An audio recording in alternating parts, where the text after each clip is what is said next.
बेटे बहू के बीच तलाक करवाकर कांता जी के कलेजे को ठंडक मिल गई थी। वो गाड़ी की फ्रंट सीट पर बड़े ठाठ से बैठी हुई थी। आखिर उनकी जीत जो हुई थी, उनकी मुराद पूरी हो गई थी। उनका खुश होना तो बनता था। अरे अंजू, अपने भाई अनिल को जल्दी गाड़ी में बैठने को कहो। अरे उदास होने की क्या जरूरत है, ये तो खुश होने वाली बात है। ऐसी झगड़ालू पत्नी से पीछा छूटा। यूं टुकुर टुकुर अपनी पत्नी और बेटी को जाते हुए क्या देख रहा है। अरे उस चेतना को तो रत्ती भर दुख नहीं हुआ होगा इस रिश्ते के टूटने पर ये हमारा बेटा देवदास बना खड़ा है। बैठाओ जल्दी से गाड़ी में, कांता जी ने जोर से कहा। अनिल माँ की आज्ञा का पालन करते हुए चुपचाप बैठ गया। चेतना भी अपनी बेटी का हाथ थामे अपने रास्ते पर आगे बढ़ गई। उन्हें जाता देख अनिल मुस्कुराया। हम उस घड़ी को कोस रहे हैं जब वो चेतना बहू बनकर हमारे घर आई थी। जीना हराम कर रखा था हमारा, जिंदगी बर्बाद कर दी हमारे बेटे की। पर कोई बात नहीं, अब सब ठीक है। दोनों के डिवोर्स पेपर पर दस्तखत से इस रिश्ते पर विराम लग ही गया। बेटा तू उदास ना हो, जल्दी तेरा दूसरा ब्याह करा देंगे, कांता जी ने अनिल से कहा। अरे जमुना, आज देसी घी में हलवा बनाओ, खाने का बहुत मन कर रहा है। कांता जी घर पहुंचते ही खाना बनाने वाली जमुना से बोली, माँ मैं कमरे में हूँ, थोड़ा आराम करना चाहता हूँ, कुछ काम हो तो बुला लेना। अनिल ने माँ कांता जी से कहा। इधर कांता जी और उनके बेटी दामाद देसी घी से बने हलवे का स्वाद ले रहे थे और उधर अनिल अपनी पत्नी और बेटी की तस्वीर अपनी आंखों में कैद किए बैठा था और सारा अतीत उसकी आंखों के सामने था। अरे कांता, अपने अनिल के लिए मेरी नन्नत की बेटी का रिश्ता आया है। अच्छी पढ़ी लिखी सुंदर गुणी लड़की है। कांता जी की बहन सुरेखा ने अनिल के लिए रिश्ता सुझाया। नहीं, वहां रिश्ता नहीं करना मुझे मेरे अनिल का। बड़ी तेज है तेरी नन्नत की बेटी, गिटर पिटर अंग्रेजी में बात करती है, हॉस्टल में पली बढ़ी है। मुझे तो पूरी तरह से घरेलू लड़की ही चाहिए मेरे अनिल के लिए। देखने में साधारण शक्ल सूरत की, गरीब घर की भी चलेगी लड़की, ताकि पूरी तरह से कंट्रोल में रहे, जिस तरह मेरा बेटा मेरे कंट्रोल में है।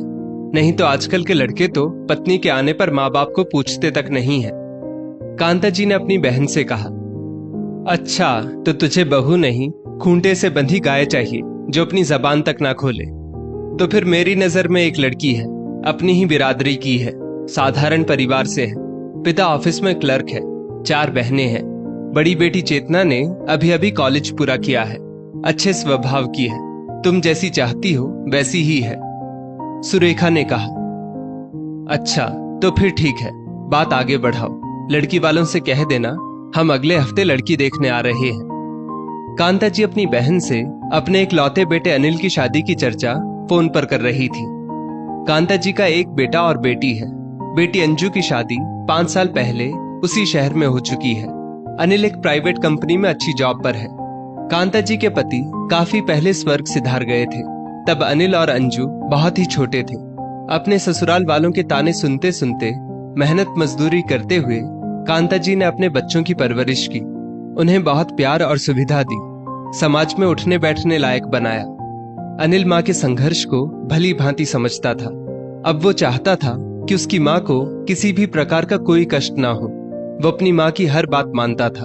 अपनी तनख्वाह की एक एक पाई अपनी माँ के हाथों में रख देता था। उसे ऐसा करके संतुष्टि मिलती थी। कांता जी अपने बेटे अनिल के लिए आए कई रिश्तों को सिर्फ इसलिए ठुकरा देती थी कि लड़की ज्यादा पढ़ी लिखी और मॉडर्न ख्यालों की वह सुंदर होती थी। कांता जी अपने बेटे की शादी सामाजिक दबाव और वंश को आगे बढ़ाने के लिए करना तो चाहती थी, मगर उन्हें अपने बेटे को किसी और का होता देख घबराहट भी होती थी। कांता जी अनिल के साथ चेतना को देखने जाती है। सीधी सादी साधारण रंग रूप की चेतना उन्हें अपने बेटे के लिए योग्य लगी। बेटा पत्नी के मुंह में ना फंस के रह जाए, इसलिए कांता जी ने हर लिहाज से साधारण चेतना को अपने घर की बहू बनाना उचित समझा। अनिल को अपनी पसंद रखने का मौका ही नहीं दिया, न ही अनिल और चेतना को एक दूसरे को जानने का मौका दिया। चेतना और अनिल की बिना किसी विघ्न के शादी हो जाती है। पहली बार अकेले में अनिल ने चेतना से कह दिया था कि मेरी माँ ही मेरे लिए सब कुछ है, तुम्हारी जगह हमेशा दूसरी ही रहेगी। चेतना ने भी अनिल के अपनी माँ के प्रति प्रेम और समर्पण को स्वीकार कर लिया था, लेकिन वो चाहती थी कि उसका पति एक अच्छे बेटे के साथ साथ अच्छा पति भी बन जाए। शुरुआत से ही कांता जी ने चेतना की लगाम अपने हाथों में ले रखी थी। वो बहू को सताने का एक भी मौका नहीं छोड़ती थी। ससुराल में जख्मों का सिलसिला खत्म होने का नाम नहीं लेता, पर मरहम लगाने वाला कोई नहीं था। सिर्फ 3 लोगों का परिवार था घर पर, लेकिन एक पल को भी चैन की सांस नहीं ले पाती थी चेतना। 2 दिन के लिए भी पति पत्नी को बाहर घूमने जाने नहीं दिया कांता जी ने। ये कैसी चाय बनाई है, सुबह सुबह सारा मूड खराब कर दिया। ऐसा बोलते हुए कांता जी ने चाय का कप पटक कर तोड़ दिया। चेतना की आंखों में आंसू छलक आए। अरे किसी दिन चाय खराब भी बन सकती है, चाय दोबारा बनाई भी जा सकती है, मगर कांता जी छोटी छोटी गलतियों पर ऐसी प्रतिक्रिया देती मानो चेतना घर की बहू ना होकर बंधुआ मजदूर हो। घर में खाना कांता जी की पसंद का ही बनता। चेतना को छोले भटूरे खाना बहुत पसंद था। मायके में हर रविवार को छोले भटूरे या उसकी पसंद का इडली सांभर बन ही जाता था, पर ससुराल में जैसे ही उसने शनिवार की रात छोले बनाने को काबुली चने भिगोए तो सास चिल्लाते हुए बोली, जरा सी भी समझ नहीं है तुझे, बिना हमारी इजाजत के चने कैसे भिगोए तूने? हम ये सब नहीं खाते, नाश्ते में तो हमें रोटी पराठा दही के साथ चाहिए होता है। अब तक नहीं समझी तुम? माँ जी, आपके लिए रोटी पराठा भी बना दूंगी, पर मैं अपनी पसंद का खाना भी तो बना सकती हूँ, चेतना ने हिम्मत करते हुए कहा। ये क्या, तुम माँ से बहस कर रही हो? कर दिया ना नाराज माँ को, अब माफी मांगो उनसे जाकर। पति अनिल ने चेतना से गुस्से में कहा। माफी? किस बात की माफी? छोले भटूरे भी तो खाना ही है, रोटी पराठा भी बना दूंगी, फिर माफी किस बात की? चेतना ने कहा। लेकिन सास ने माफी मंगवा कर ही दम लिया। बहू, इस घर में रहना है तो गले की आवाज जितनी धीमी रखोगी उतना तुम्हारे लिए अच्छा रहेगा, कांता जी ने चेतावनी दी। कांता जी को बहू के मायके वालों का आना जरा भी पसंद नहीं था। बहू को सारा दिन घर के कामों में ही उलझाए रखती। अनिल चाहकर भी अपनी पत्नी को मां की इजाजत के बगैर कहीं बाहर नहीं ले जा सकता था। शादी के 2 सालों में भी चेतना कहीं भी पति के साथ अकेले नहीं जा पाई थी। चेतना को मोबाइल तक रखने की इजाजत नहीं थी। जरूरत पड़ने पर पति के मोबाइल या घर के लैंडलाइन फोन का इस्तेमाल करती थी। घर से बाहर इधर उधर किसी के घर जाने की इजाजत भी नहीं थी। एक रोज चेतना जब खाना बना रही थी, लैंडलाइन पर फोन आता है। हेलो, कांता जी ने फोन उठाते हुए कहा। नमस्कार समधन जी। सीढ़ियों से पैर फिसलने पर चेतना की माँ को महीने भर का प्लास्टर आ गया है। चलने फिरने काम करने में असमर्थ है। चेतना के बाद की दोनों बहनों की फाइनल परीक्षा चल रही है। सबसे छोटी बेटी को तेज बुखार है। आप हफ्ते 10 दिन के लिए चेतना को मायके भेज दें तो आपकी बड़ी मेहरबानी हो जाएगी। चेतना के पिता ने कांता जी से गुजारिश की। यहाँ हमारी भी तबीयत सही नहीं है, बहू के जाने के बाद घर कौन संभालेगा? आप अपना देख लीजिए, बहू नहीं आ पाएगी। कांता जी ने 2 टूक जवाब सुना दिया। चेतना के पिता ने अपने दामाद अनिल को फोन लगाकर अपनी समस्या बताई। अनिल ने कहा, मुझे कोई समस्या नहीं है चेतना के जाने पर, बस माँ इजाजत दे दे। चेतना को जब इस बारे में पता लगा तो उसने किसी की मंजूरी की प्रतीक्षा किए बगैर अपना बैग पैक किया और कांता जी से कहा, माँ जी, मैं अपने मायके जा रही हूँ। इस वक्त मेरे मायके में मेरी जरूरत है। वैसे भी अनिल जी तो यहाँ आपके पास हैं ही, और अंजू दीदी भी हर शनिवार रविवार तो यहीं रहती है। 2-4 दिन और ज्यादा रुक जाएंगी आपके पास। मेरे मायके में स्थिति संभलते ही मैं वापस आ जाऊंगी। चेतना ने आत्मविश्वास के साथ कहा। अपने पति को सूचना दी और मायके चली गई। कांता जी बौखला गई। उन्हें उम्मीद नहीं थी कि चेतना ऐसा साहसिक कदम लेगी। चेतना के जाते ही कांता जी ने अनिल को उसके खिलाफ बहुत भड़काया। देख क्या इज्जत रह गई तेरी माँ की। तेरी पत्नी को अपनी माँ की परवाह है। बड़ी ढील दे रखी है तूने अपनी पत्नी को, नहीं तो उसकी हिम्मत ना होती मेरी इजाजत के बगैर घर के बाहर कदम रखने की। कांता जी ने बेटे को भड़काया। माँ बेटे में से किसी ने भी चेतना को फोन लगाकर उसकी माँ की तबीयत के बारे में नहीं पूछा। करीब 15 दिन बाद मायके में स्थिति सामान्य होने पर चेतना ससुराल लौट आती है, लेकिन कांता जी ने उसे खरी खोटी सुनाते हुए उसे घर के अंदर तक आने नहीं दिया। चेतना ने उम्मीद की नजरों से पति को देखा। तुमने माँ के खिलाफ जाकर सही नहीं किया, इतना कहकर अनिल अपने कमरे में चला गया। चेतना को कांता जी से ज्यादा अपने पति पर गुस्सा आया। वो आंखों में आंसू लिए वापस अपने मायके चली गई। मायके में चेतना की तबीयत बिगड़ने लगी। डॉक्टर को दिखाने पर पता चला चेतना मां बनने वाली है। मां बनना हर सुहागन स्त्री का सौभाग्य माना जाता है, लेकिन चेतना को समझ नहीं आ रहा था कि वो खुशी मनाए या दुख। चेतना ने फोन पर अनिल को उसके पिता बनने की सूचना दी। अनिल इस खबर से बहुत खुश होता है। वो अपनी पत्नी को जल्द से जल्द वापस लाना चाहता था।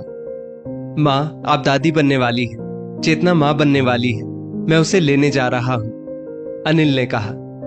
कांता जी नहीं चाहती थी कि चेतना इस घर में दोबारा आए, क्योंकि उन्हें तो सीधी सादी बेजुबान बहू चाहिए थी अपने बेटे के लिए। लेकिन चेतना तो गलत बात का विरोध करना भी जानती थी। बस यही बात कांता जी को पसंद नहीं थी। तो इतनी जल्दी कैसे भूल गया अपनी माँ के अपमान को? उस लड़की ने मेरी बात का जरा भी मान नहीं रखा। अपनी मनमर्जी चलाई, महारानी बनकर घूमती है पूरे घर में, जबान चलाती है सामने। तुझे तेरी माँ और पत्नी में से किसी एक को चुनना होगा। कांता जी ने अनिल के सामने कठिन चुनाव रखा। अनिल ने अपनी पत्नी की तरफ बढ़ते कदम पीछे खींच लिए। समय बीतता गया। चेतना जान चुकी थी कि उसका पति सिर्फ अपनी माँ का बेटा बनकर ही रह गया है, उसका पति नहीं बन पाया। इसलिए चेतना ने अपने पति से उम्मीद रखना छोड़ दिया था। तय समय पर चेतना ने प्यारी सी बेटी को जन्म दिया। इसकी सूचना उसके ससुराल में कर दी गई थी। तब भी किसी भी प्रकार की प्रतिक्रिया चेतना के ससुराल से नहीं आई। इधर कांता जी अनिल के लिए फिर नया रिश्ता ढूंढने लगी। इस बात की जानकारी लगते ही चेतना ने अनिल को तलाक का नोटिस भेज दिया, क्योंकि वो खुद भी जीवन में आगे बढ़ना चाहती थी। अनिल और चेतना का तलाक हो जाता है। अनिल वर्तमान में लौट आता है। अनिल रिश्ता टूटने से आहत था। धीरे धीरे उसने अपने आप को काम में पूरी तरह से डुबो लिया। जितनी जल्दी हो पाता काम पर चला जाता, देर रात ओवर टाइम कर घर वापस आता। वो बस पैसे कमाने की मशीन बन चुका था। अब वो अपने गम को भुलाने के लिए शराब का सहारा लेने लगा। बेटा, अब तेरा तलाक हो चुका है, भूल जा उसे, जीवन में आगे बढ़। अभी भी तेरे लिए एक से बढ़कर एक रिश्ते आ रहे हैं। कांता जी ने अनिल की दशा देखकर कहा, नहीं माँ, मैं किसी का पति बनने लायक नहीं हूं, मुझे बस बेटा ही रहने दो, अनिल बोला। इस बार अनिल के शब्दों में बहुत दर्द था। अनिल इस तरह नशे का आदी हो चुका था कि उसकी तबीयत बिगड़ने लगी। उसका लीवर डैमेज हो चुका था। अगर आपने शराब पीना बंद ना किया तो आपकी जान को खतरा है, डॉक्टर ने अनिल से कहा। अनिल की ज्यादा तबीयत खराब होने पर उसे अस्पताल में भर्ती किया गया। एक सुबह अनिल कोमल स्पर्श अपने गाल पर अनुभव करता है। वो आंखें खोलता है। सामने उसकी 3 साल की बेटी माही उसके दिल के पास वाली जगह पर बैठी थी और उसके गाल को सहला रही थी। उसकी पत्नी चेतना उसके पैरों के पास बैठी थी। अपने परिवार को पास देख अनिल हतप्रभ रह गया। उसके आश्चर्य की सीमा ना रही। बेटा, अब तो तू ठीक हो जा। देख, मैंने तुझे तेरा परिवार वापस दे दिया, जो मैंने अपनी जिद के चलते तुझसे छीन लिया था। मैं अपनी आंखों के सामने तुझे बर्बाद होता नहीं देख सकती। मुझे माफ कर दे। और चेतना बहू, मैं माफी के लायक तो नहीं, पर हो सके तो मुझे माफ कर देना। अपने बेटे पर अपना हक खो दूंगी, ये सोचकर मैं उसे हमेशा अपने काबू में रखती थी। पर आज एहसास हुआ मेरी हरकतों की वजह से वो मेरे पास तो था, पर दिल से दूर हो चुका था। मैं तुम्हें तुम्हारा पति वापस करती हूँ, मुझे माफ करना बहू। चेतना ने कांता जी को माफ कर दिया। अनिल और अपनी बेटी के साथ अपने रिश्ते को दूसरा मौका देने का फैसला किया। अपने परिवार को पाकर जल्द ही अनिल ठीक हो जाता है। फिर से एक बार अनिल और चेतना विवाह बंधन में बंध जाते हैं। दोस्तों, पति को अपनी माँ और पत्नी के बीच संतुलन बिठाना ना आए तो कई बार पति पत्नी के रिश्ते में दरार पड़ जाती है। पति का कर्तव्य होता है कि वो उस लड़की का भी ख्याल रखे जो उसकी जिंदगी और घर में आई है। इस स्टोरी को लेकर आपकी क्या राय है, नीचे कमेंट करके जरूर बताइएगा। और ऐसी ही और भी बेहतरीन वीडियोस के लिए हमारा पेज जरूर फॉलो करें।